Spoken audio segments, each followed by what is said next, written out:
The specific relief act 1963।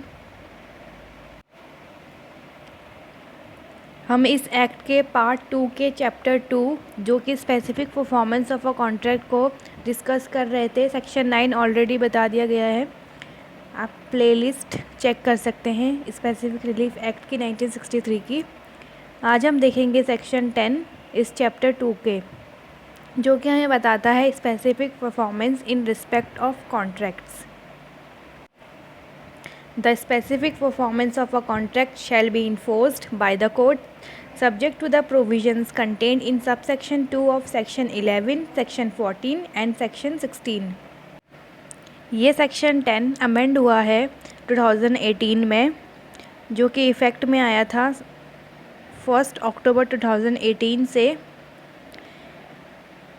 पुराना जो provision था वो cases in which specific performance of a contract enforceable except as otherwise provided in this chapter the specific performance of a contract may in the discretion of the court.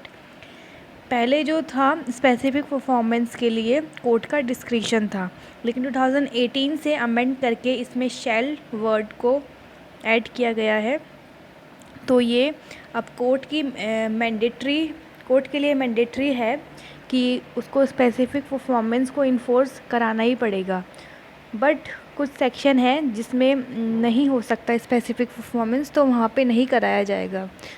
वो sections हैं section 11 का subsection 2 जो कि trustee से related है, section 14 और section 16। ये जो सेक्शन है इस सेक्शन 10 से कनेक्टेड है, तो हम इसको भी देख लेते हैं।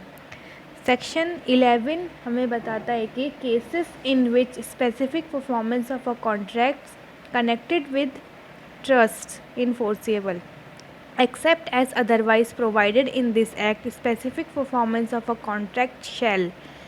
इसमें भी जो ये कॉन्ट्रैक्ट शैल है ये 2018 में ही अमेंड हुआ है, अब ये मैंडेटरी हो गया है। Be enforced when the act agreed to be done is in the performance wholly और partly of the trust। Subsection 2 a contract made by the trustee in excess of his powers or in breach of trust cannot be specifically enforced। ये जो section है ये बताता है कि जो specific performance होगा कॉन्ट्रैक्ट का वो रिलेटेड है जो ट्रस्ट से, उसको इन्फोर्स कराने के लिए ये कोर्ट की मैंडेटरी है कि इसे इन्फोर्स कराना पड़ेगा, चाहे वो जो परफॉर्मेंस है वो ट्रस्ट का होली हो या पार्टली हो।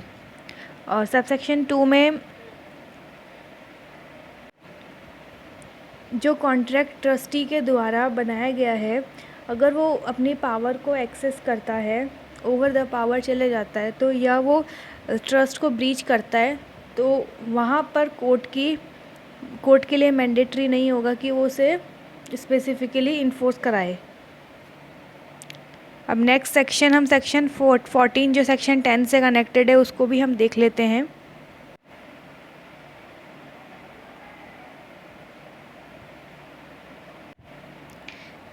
सेक्शन 14 हमें बताता है कि जो कॉन्ट्रैक्ट्स हैं वो कब नॉट स्पेसिफिकली इन्फोर्सेबल होंगे।